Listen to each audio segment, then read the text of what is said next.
Welcome again, everybody, to Selectors. And for this episode, we in the band room again. It's Karlos' time for the Selectors chair. However, before we do that, we had a cliffhanger at the end of Richard's episode where he did not reveal what his guilty pleasure was. Richard, finally, to put the people out of their misery, what? Okay. Let's hear it again. Let's hear the list. Yeah. So what Nika, Lollipop, Benjamin Calypso from the Andrew Lloyd Webber musical, Joseph and His Amazing Technicolor Dreamcoat, and Make It Bundem, Skrillex featuring Damian Marley. And what were your guesses? Mine was Benjamin. My own was Damian Marley. I thought it was Skrillex and Marley. And the answer is Benjamin Calypso. Karlos is the winner.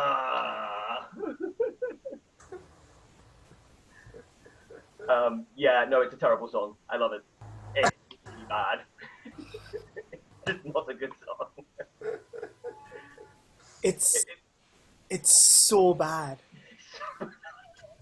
It's like, please go back and watch Richard's episode, or watch Richard's episode and listen to and go in the notes and find the playlist and go and listen to Benjamin Calypso. Like, I'm not dissing anybody who wrote the song or the context of it, because I think it might be good in the context. I've never seen Joseph. I've never seen the musical. But the song itself, my friend, is so bad. Anyway, Carl. Yes. Please, my friend, what song you wish you wrote? I wish I wrote a song by Gil Scott-Heron called, I think I'll call it Morning. It's a slow ballady song, and it's very, very simple. The verse and chorus just repeat itself, you know. But it's like a breath of fresh air. It's about somebody realizing there's a lot of things that he's got no control over, but he's very aware of it, and there's only so much I can do to heal myself right now. Cause I don't know what kind of space it's, because Gil Scott-Heron, you know, he was a major druggie. He was just a major heroin addict and weird as hell. So I don't know what healing process he was going through when he wrote that, because he wrote that quite early on an album called Pieces of a Man. Is it Pieces of a Man? I think it's called that. So for me, because I used to listen to a lot of Gil Scott-Heron growing up, and I was very surprised at that song coming from him, because I listened to a lot of his spoken word stuff about no knock and sex education, American style, and Whitey on the Moon, and very very radical stuff Gil Scott-Heron did, and then I was unaware of his jazz roots. I was unaware of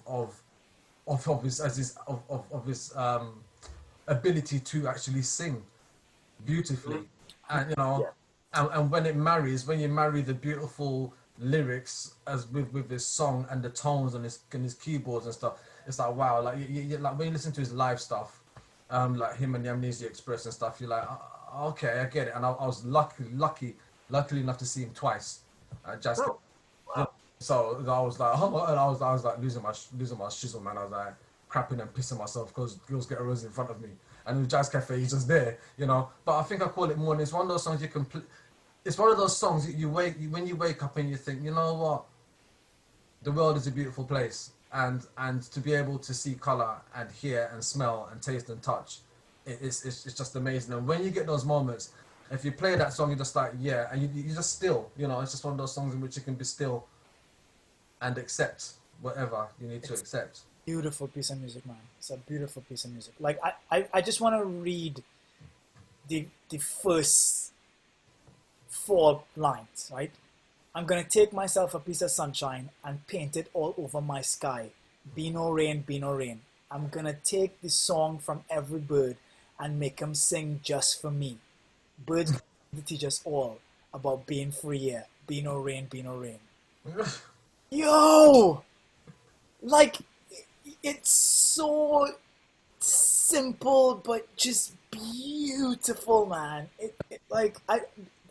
And you're right, it just kind of washes over you. It comes in like a breath of fresh air when you put it on. It's so good. Like, everybody go and listen to it. Go in the show notes and see the link to the Spotify, and go and listen to it. Go and listen to the playlist, please, because it's an incredible song. Rich? It's like what you said. But interestingly, I didn't think you were going to pick anything even in that kind of like slow melodic. I thought it was going to be like really focused around percussion.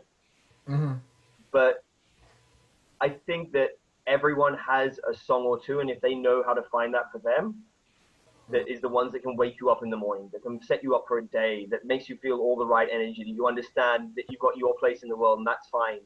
And yeah, and I can totally see that song as that for you. And it's probably going to be added to my personal playlist of my songs. I've got like a playlist of morning songs that I listen to when I need to pick me up. And there's only about 4 or 5, and I think I'm going to be having a 6. Cool. Well, thank you, Gil. Really lovely. I'm in the process of mixing some music now, and I totally just grabbed that song as like one to rest my ears from mixing, but also as just like in terms of the production and the quality of how simple and how just beautiful it is and how beautifully sung it is, to just it's such a beautiful song. It legitimately takes you away. Like Legit, yeah. All right, so Carl, tell us what your favorite album is. Okay, so finding my album, right, was a bit difficult because I have all of these and I have a whole lot more here, right? So it was a bit tricky. So it's one of those things, another one of those things, when you sort of like to tap into when I started actively listening to music. And the people and the kind of music I liked and why I liked it. I'm getting to the album I like. There's a really weird thing way back in whatever land, black and white TV. ITV, right at the beginning of ITV, right, they used to play an intro, and it was this big orchestration of something, right? And I used to wake up early every morning just to listen to it, to hear what the orchestra was doing and how it was arranged and stuff like that. I was really small, but I just love watching it. And because of that, I decided to choose Black Moses by Isaac Hayes. All right. One because when you first see that album, right, when you first see it in a shop and you see what it does, you're like, because I used to buy a lot of albums just by look alone, and this was one of them I bought just by look alone. And because it did that, and then it did that, and then it did that, and then it did that, alright, and then at the back, it does that, alright, like, there's something good about this. So I loved it because of the texture of it and unwrapping it, and just getting sucked into it. Musically, he's my #1 artist for taking a well-known song and rearranging it and reorchestrating it and making it his complete own. And I don't know how to do that, because I'm like, how can I take a simple song and completely turn it on its head and make it mine and swell it? And his arrangement is awesome on it. So he's taken a Carpenter song, and you don't even know it's a Carpenter song until the intro's finished. He's a big intro man. You know what I mean? I didn't even know that any of the songs were Big intro man. Like, in this album is like, so he started singing 3.5 minutes in. Like, it's crazy. It's crazy. So I love it because it's a book, man. You listen to what it's saying, and when Ike's rap comes in, he's talking about this.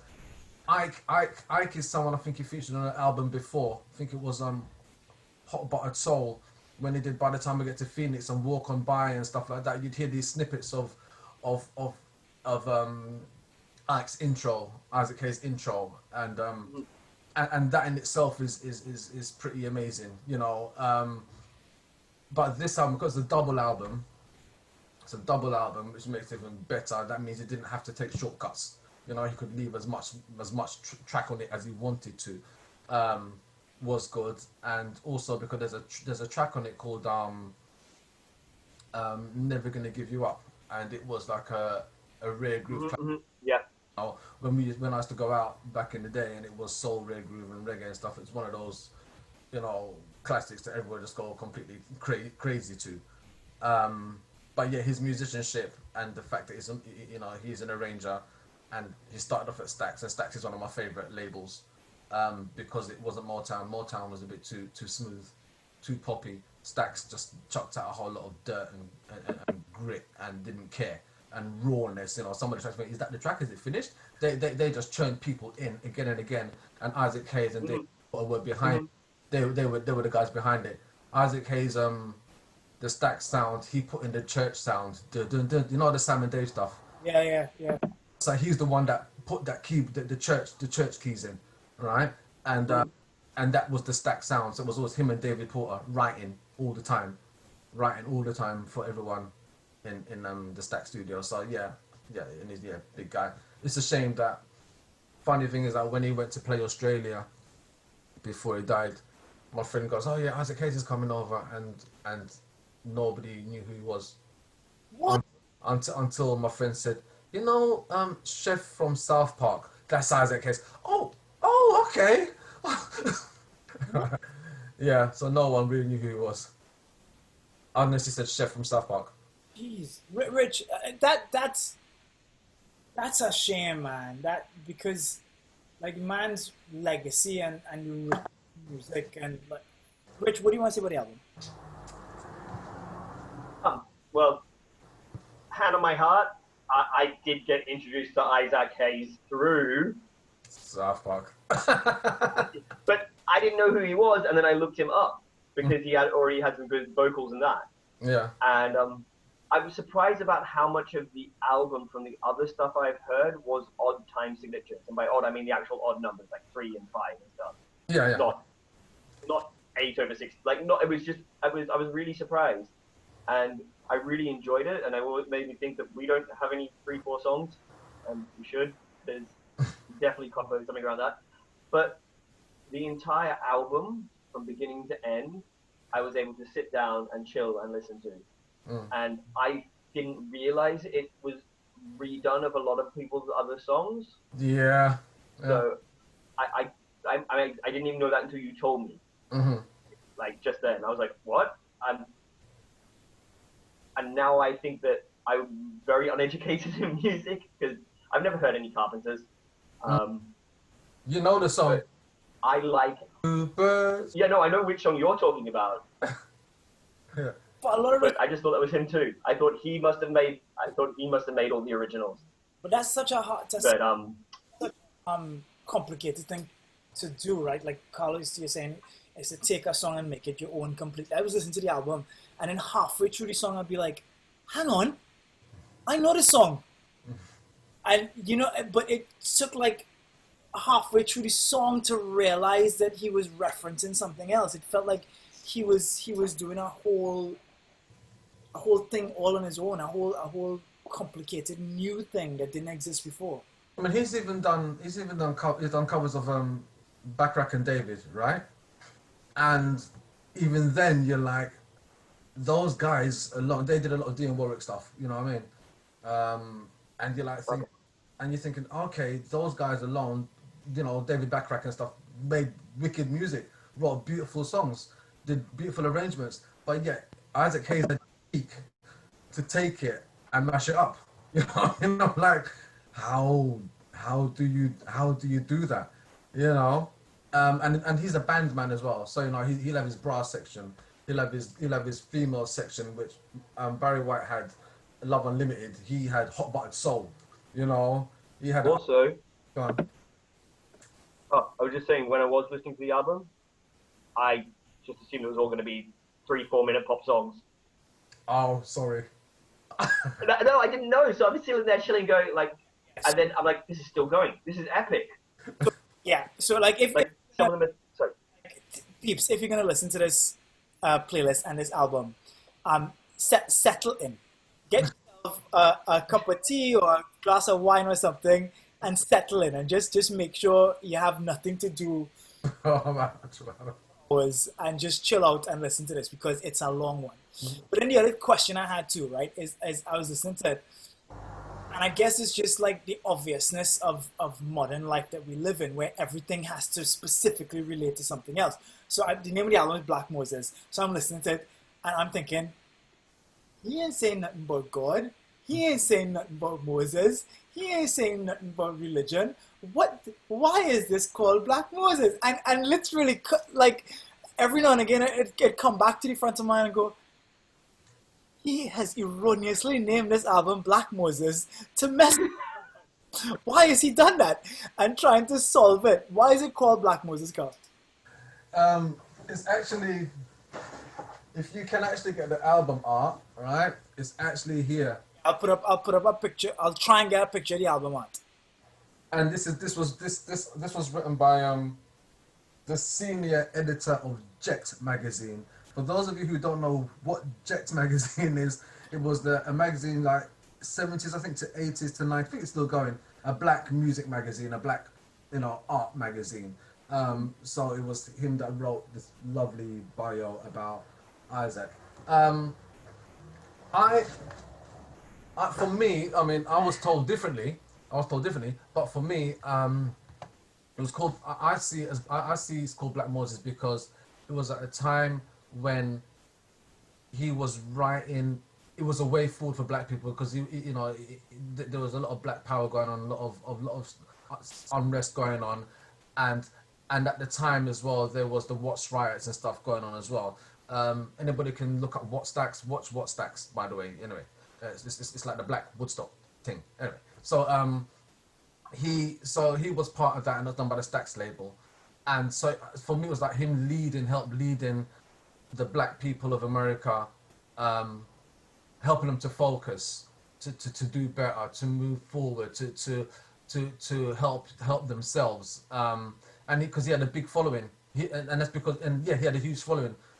Shaft and all that sort of stuff. He had a huge following. So if somebody's got a huge following, I don't know if he called it Black Moses, but if someone's got a huge following, then you're following someone like people follow Moses, So maybe that's why, could be a reason why it was called Black Moses. But I was told differently, wasn't I, Nicholai? Yeah. But I mean, like, it's one of those, like even with the, we talked about the Tool album, Richard, like, if naming a record is a really hard thing to do, right? And the more it could be open to interpretation, I think the better that is. The less kind of didactic and direct it is, I think the better it is, because it's like a book.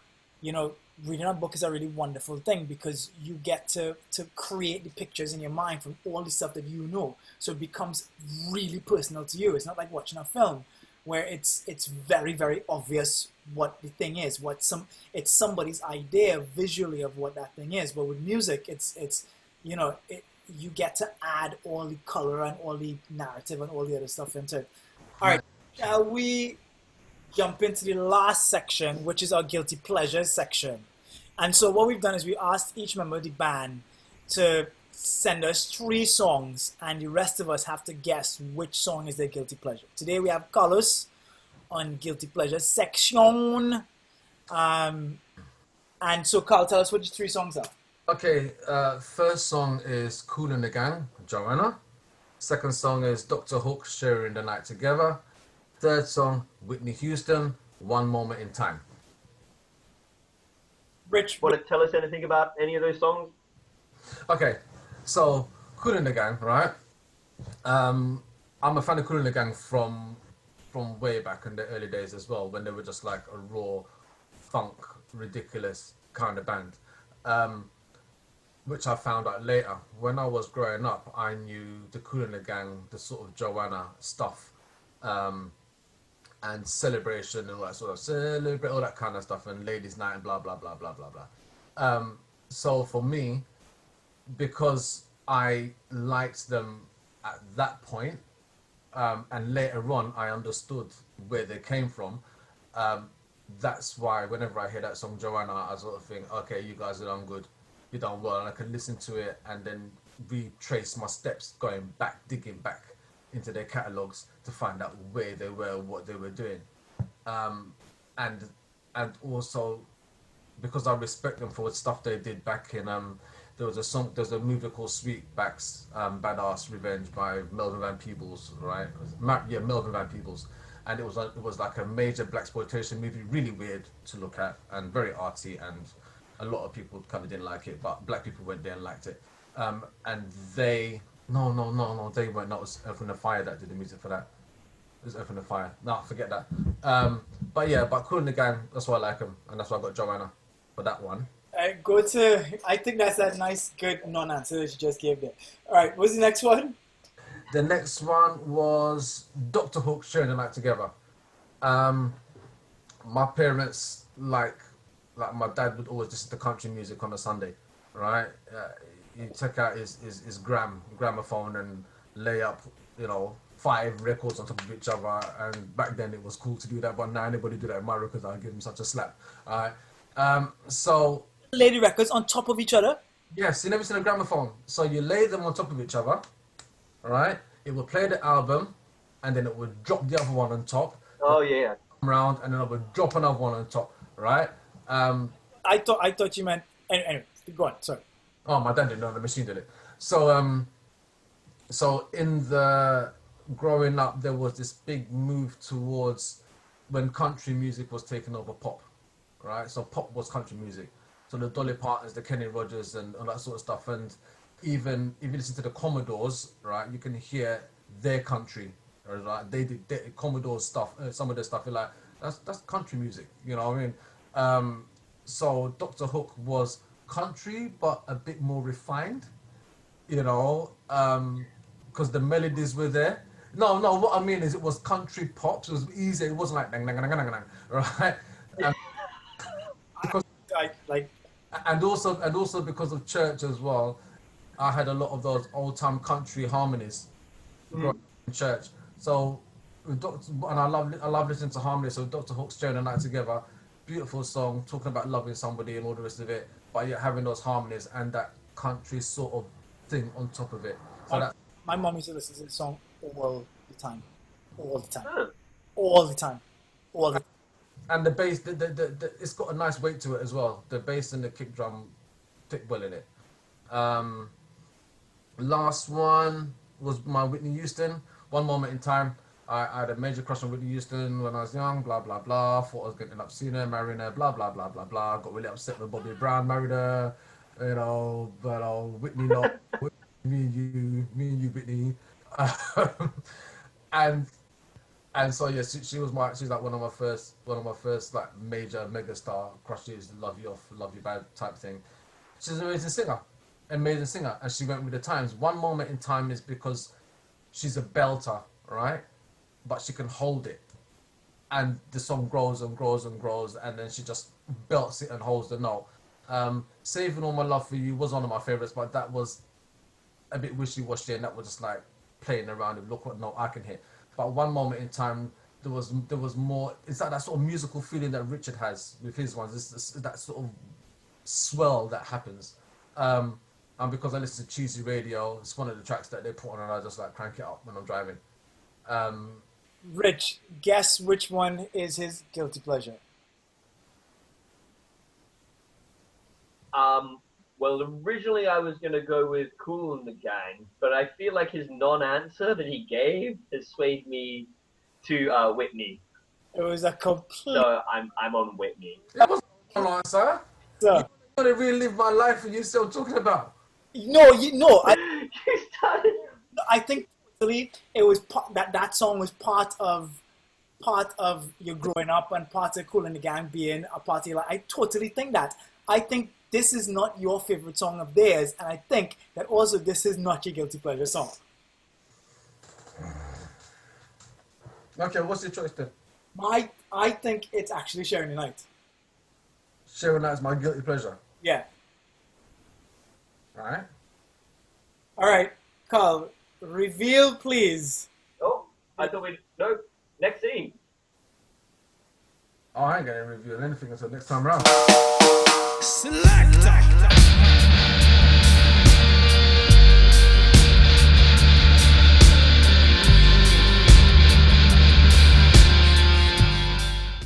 Rich and Nico in the morning.